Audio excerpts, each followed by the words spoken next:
Host today for Artist in the Berkshires, and we have a very exciting show today.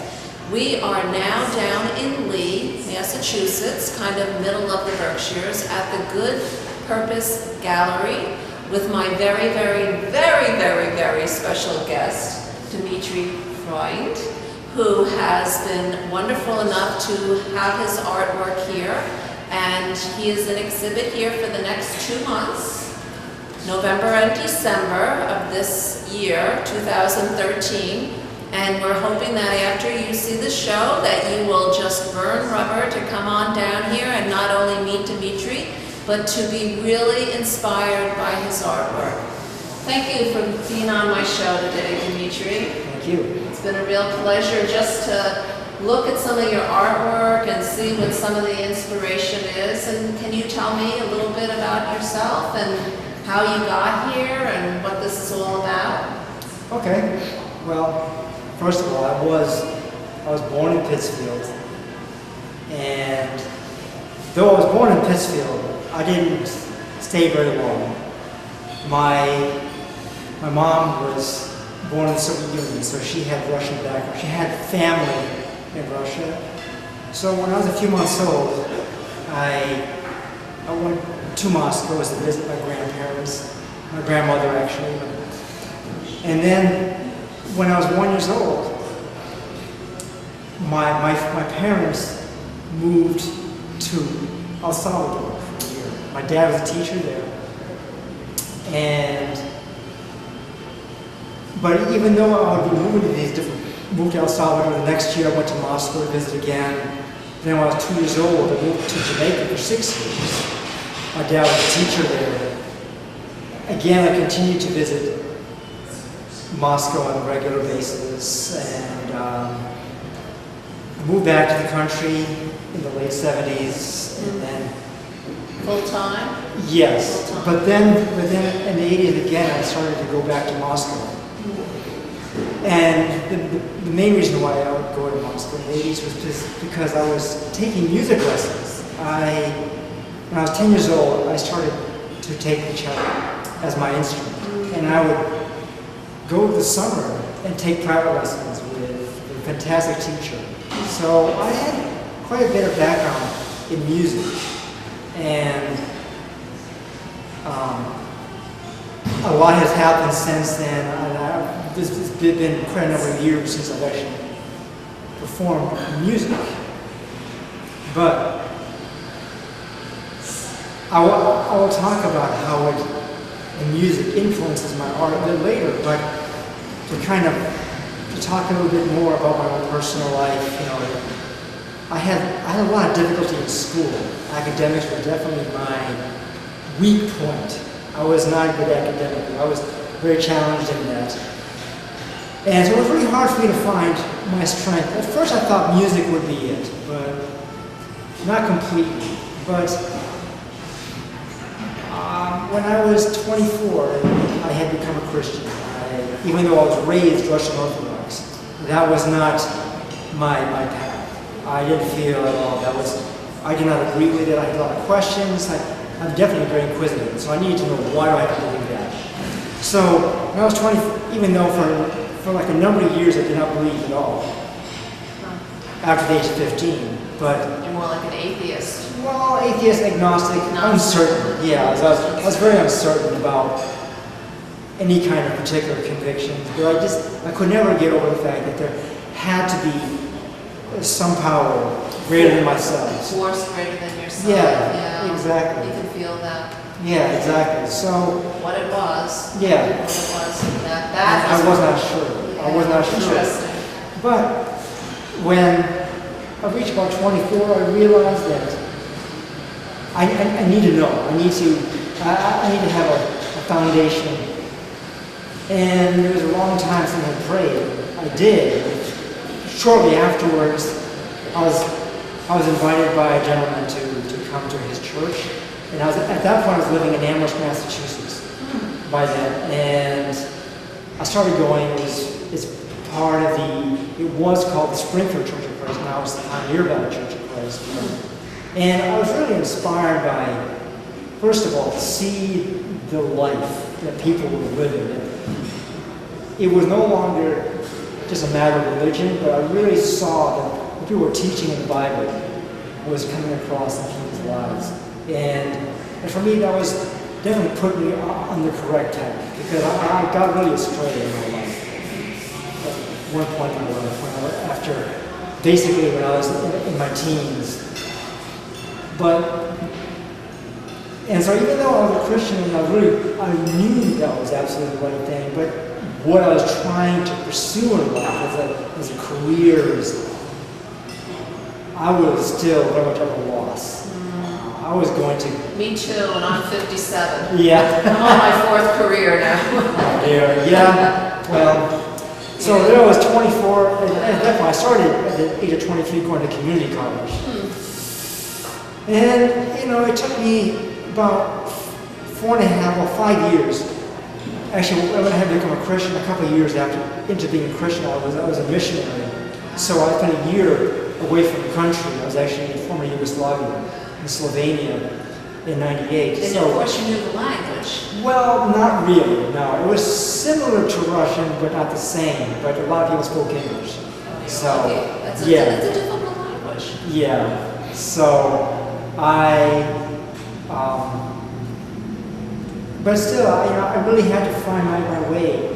What do I want to do with my life, with myself? Purpose. Yeah, college was not, the academics was not working out for me, and I previously had dabbled with drawing, with art, and I was hesitant to go into that because, even though I knew it was good, I was hesitant because I thought, how is this going to be practical for me? How am I going to, make a living off of this? So, my mother, very persistent, kept saying, come on, you need to go into art. This is your strength. Yay, Mom.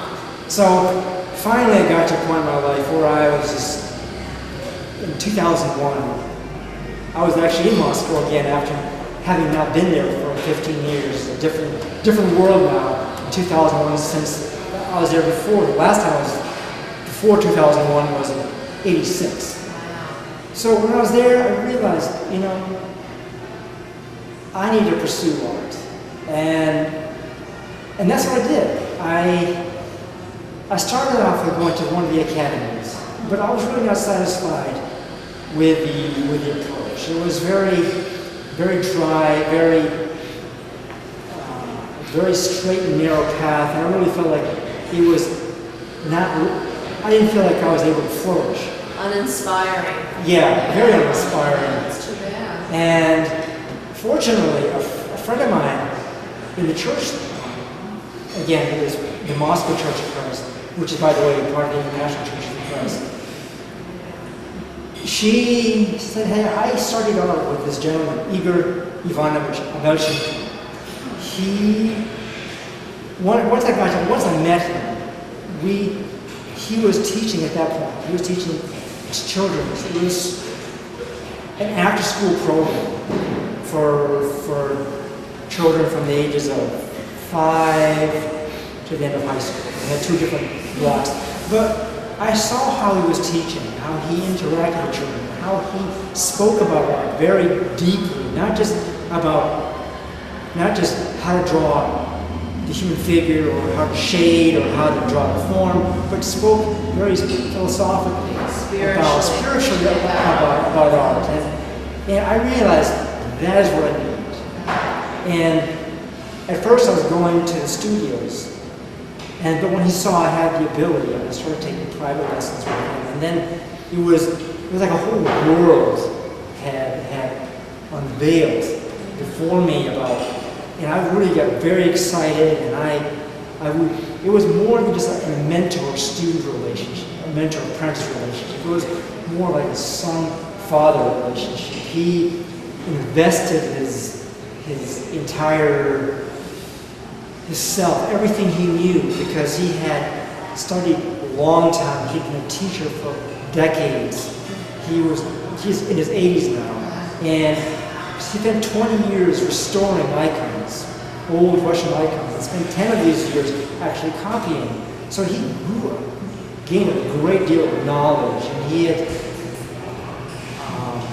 knew a philosopher, and they discussed a lot about philosophy. He learned a lot about all kinds of art philosophy about art. So he was able to really imbue me with the knowledge, and at the same time not force my hand as an artist, but sort of gave me direction and it fostered growth. And so basically after many years, after 5 years of being there, I moved back to the country. With an education in itself. Yeah. It was amazing that God knew what you needed, and He put you in place with this person who was able to probably just launch off your artwork. Yeah, exactly. Yeah. And so, I had done a few exhibitions, a few art shows, some local. I did one show in New York City back in 2011 at Gore Gallery, and it went well. It was just very expensive to be for me at that time to be in that gallery. I just didn't have enough money, but I was very blessed to meet the people in the Purpose Gallery and actually in this institute here, and I feel very privileged to be able to exhibit here and to share my gift with other people. And so on top of your artwork, you also did my Arts and Thoughts on Art, which is an amazing book that you were just alone. I would think just having the artwork exhibited. Yeah. And then you have this here at the gallery for anyone that's interested in purchasing. Beautiful. And when was this published? Well, this particular version I did a couple months ago. Uh-huh. I did like a few books last spring, and then I would add material. I'm going to continue evolving. It's never finished. It's never finished. It's never I'll probably spend the rest of my life, by the time I get to life, I'll go from this to being this thick. Good. Hopefully. Well, that's worth waiting for, I would think. So let's talk about some of your artwork that launched you off and got you ignited and... Okay. Yeah, this picture here I actually did before I moved to Moscow, actually. I did this in '99. I was going to the community college, and I was considering maybe at that point going into art. So I took a charcoal drawing class. And I did 2 pictures there. Well, obviously more. But for the most part, it was these exercises that you had to do. And, didn't have much experience compared to other students. But when it came to the end, we were given an assignment. We were given copies, prints of photographs of different objects, different textures. And so this picture here literally is one object. I took from one object. There was different utensils in this photograph standing and different things, and then this actually I got from the shape of a fork. And it was like as if you see like a line of light. And that's where I got this line. That one fork gave me an inspiration. At the time I didn't have a name for it at all. It was just some kind of cosmic or some kind of like desert in the late evening or very early morning, something like that. Now I call it creation of light. And I actually did, many years later, I did an oil painting of the same. Let's walk over and look at that, because that's where we can launch off some of your... So this is the oil painting I did. I've done a number of versions of it. This is actually my latest. I did about 2 years ago. The colors are they're spectacular. I mean, to me, it's like almost like sun hitting a moon hitting the sun, the ever evolution of Earth on down. I mean, it could be anything. Well, the reason why I call it creation of light is you have the natural light of the sun and the stars. But here I have like this straight line Yes. where it's like as if the Creator God enters into His creation from almost like as if from nowhere, so to speak. And so that's how I came up with the term creation of light. It's interesting because it offers a powerful force. It's that dark power that you see, and then the light of the rest of life. It's amazing that you can go from that to that. In the transitionary. Now I want to show you actually the second picture because this is related to the first one I showed you. This is called the origin of life, and the reason why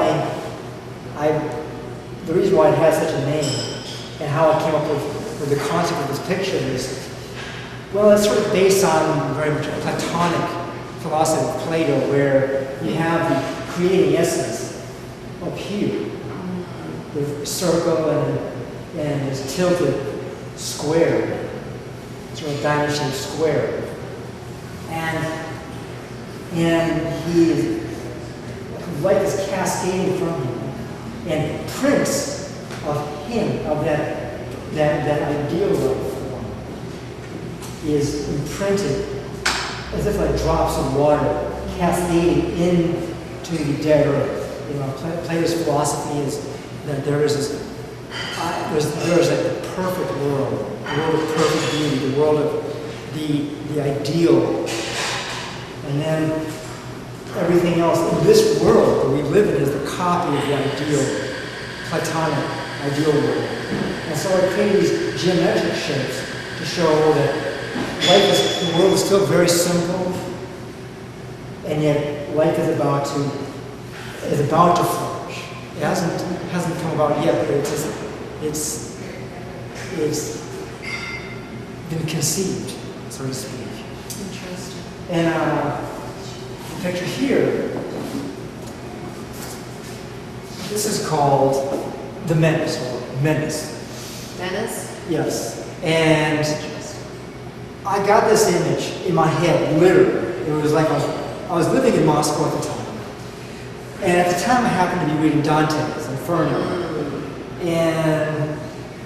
And I was reading it at that point about the level where those who had committed suicide, there were trees where the leaves were being plucked out. And at the same, also, so yeah, I had that image when I was reading, but also just my personal experiences in Moscow. When I was there, I had been mugged. Mugged? Yes. And so I had personal situations like that, plus also seeing how difficult life was there, because you had the very rich, and then you had people who were struggling to get by. Yeah, no middle class. Well, there is a middle class, but they're higher middle class. There's definitely a lot of tension. And the city's very tense, very noisy, and very tiring. So this picture, literally, I had this image, so I had to run back home. And in 9 days, I painted this picture. Wow. You had the attacker here, and the victim who was being attacked here. You see the facial expressions here.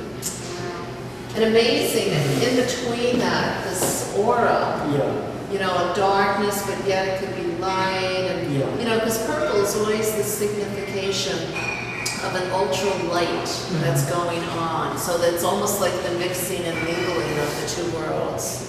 I mean, to me, it's just everybody sees something differently, but it's interesting because the purple really caught my eye, and how it can be like commingling between the victim and the perpetrator. Yeah. So. And this picture here, I call this picture here the City of God. Wow. But let me first explain a little bit about the architecture in here. I had spent a lot of time in Thailand, Estonia. It's a small republic. It was part of the Soviet Union. Now it's a part of the European Union. They have a very beautiful old city. Yeah, the architecture is so beautiful. Yeah, and so I was able to spend quite a bit of time when I was there. Friends in our church, I would stay with it. Originally, I would go there so as to make my visa so I could stay in Russia. So I got introduced to it. I just fell in love with the place. But the idea of this picture particularly is that here we have a city, and the city, even though these are buildings, these are houses, yet for me, when I was there, I almost felt there was something very personal about each of the buildings, or the combination. They seem to have like a life of their own, there's a sort of kind of organic liveliness, something that you cannot experience in most contemporary modern architecture. And so the idea is kind of city of people. And if you can see the colors clearly or not, but I would have strokes of different colors, even though it's primarily red. You have some green, some yellow, some violet, some blue. To have this vibrance of colors, they have this shuffling of color. It's very illuminating. Mm-hmm. You know, it's just, you can just see that what the perspective to me is that with the light shining down on it, it's just illuminating what the structures are. Yeah. And then you have, even though this was taken, this big structure here was literally taken from a church that was there, but I exaggerated tremendously and made it sort of transparent, translucent, as a sense of like this is like God's church, and this is God's people living in His church. Yeah, the focus of the picture, until you really look at it, you can see that that's really the focus of the picture. Yeah. Amazing. So, And then I love all of these other steeples and architects sticking up. Showing. Yeah, it's amazing. It's beautiful. And I love your choice of frame. Yeah, well, I made this frame myself. I bought molded. You did it yourself. Yeah, I built it myself. I painted it myself. Took quite a while to paint this frame, actually. Yeah, amazing. So, and if you look at the next picture here is this is called Resurrection. Again, I was inspired by the architecture in the capital, the old city of Tallinn. And these are like souls rising from the dead. This is supposed to symbolize the Christ. And this architecture here I took from actually modern architecture, building it from Los Angeles. It was the Getty Center. I went there a few times a couple of years ago, and I love the place. And so I was working on this idea for quite a while, but I couldn't figure out what to do on the top. After being there, I got the idea, and so I realized this is interesting. This is sort of like the gates of Hades being forced open, these beams of light pushing it open and going into God's mountain, Zion. And so this is definitely, for me, this picture speaks a lot, personally. Kind of, it's almost, you kind of say, autobiographical. If this were me, you could say that it was that I was forcing the light into the world, and I was sort of like confused, lost, and then I was able to resist whatever standard will be put up on me. This is what you're supposed to be like. This is how you're supposed to think. And I found my own way. I was able to free myself. It's amazing because of the contrast of the two powers. Yeah. You know, the power of the Christ of the resurrection literally splitting through Hades. And Yeah. then, of course, the illumination of Zion, which is obviously one of the most powerful forces Yeah. that is, running the world But you know, the contrast of what you see coming out of this is that there is so much power in not only in Christ's resurrection, but your own resurrection of how you broke out and became free in your own spirit. And that's, to me, has been the most symbolic aspect of who Christ is in me, is that his resurrection became my resurrection of breaking myself free of all bondage that I was so encapsulated with. Very powerful, very powerful. And what was the year on this that you wrote Oh, this? 2012. Last year.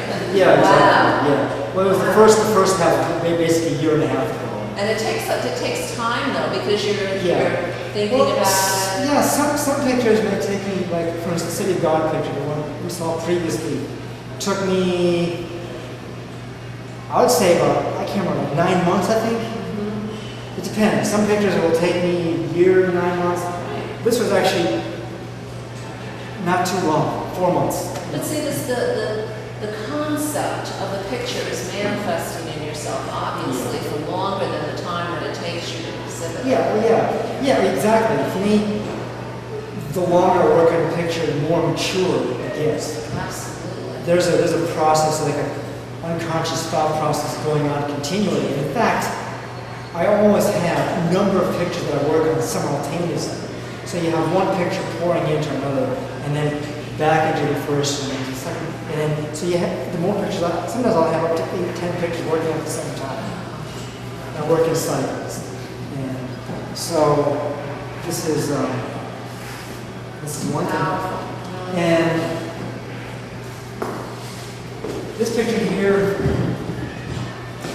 I call Paradise. I actually have 3 of them. This is actually my second version of it. And this took me about 9 months to work on. And why I chose the word paradise? Well, I think for one thing it's obvious because it's pretty pictures. You know, it's beautiful.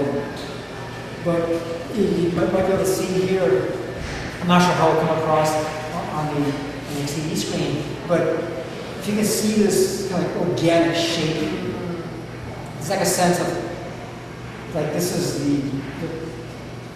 like I say, the source of light. And that light spreads. And all the different shapes, like the long grass, the shapes of the trees, the shapes of the form within the bark, sort of is in sync with that light. Because everything's like this light concentration and everything is spreading out. And there's also a sense of like mistiness. That it's not very concrete, it's rather hazy, because we've never actually seen paradise. So I was striving to make it not very clearly seen. I wanted it to be sort of easy, so almost like a dream home. Mystical. Yeah. Mystical. Exactly. And this painting here is called The New Jerusalem. And I decided, well, I'm not going to use old architecture, I'm going to use modern, contemporary architecture. But to make it into a source of light. It's supposed to be glass and metal, but to make it as a radiating light, radiating luminous heavenly force. And the mountains symbolize journey. Each mountain you have is almost like a step, but in fact it's more like a long and rugged road to get to the heaven. You know, for instance, me being a Christian, I know that to get to the point where I had to be, where I could be now, I had to go through a lot. I had been a Christian now for 18 years, and for almost all of that period I was single. Recently I got married to a beautiful woman in North Carolina, and Congratulations. It's amazing. Yes, even though she is not an artist, she's a nurse, and but still she deeply appreciates me. But I can say this, that's an example. I had to wait 18 years to mature as a human being, so as to get to the point where I can find that woman. And I had to bear patiently and struggle with my character to develop, to get to that point. Same way, in the ultimate sense, that we have to struggle before we can get to the heaven of life that we need. And it's every situation and every struggle and every persecution that we go through that refines us to bringing us closer to what God wants us to be, so that He can ready us for the wife, the children, whatever it is. I mean, it's all, to me, my whole Christian walk has been about purification and sanctification. You know, I know we like to talk about salvation and heaven and all that, but to me it's all been about preparation. And how I can become pure and holier and more glorifying to honor the God that I want to represent. So my husband waited 25 years. I have been divorced for 12 years and have been involved in a very hard relationship. And I was single for 12 years, he was single for 25, and we both never thought we'd marry again. And God, so you just never know, because our plan is never what God's plan is. Exactly. Right? Exactly. This This is Paradise 1. This is the first Paradise I did. Quite a few years before the second one, which I did about 2 years ago. I did this in 2007. So that makes it 7 years ago. And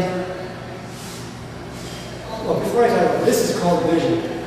They look very similar because they in fact are. This here is, I did this a year before this.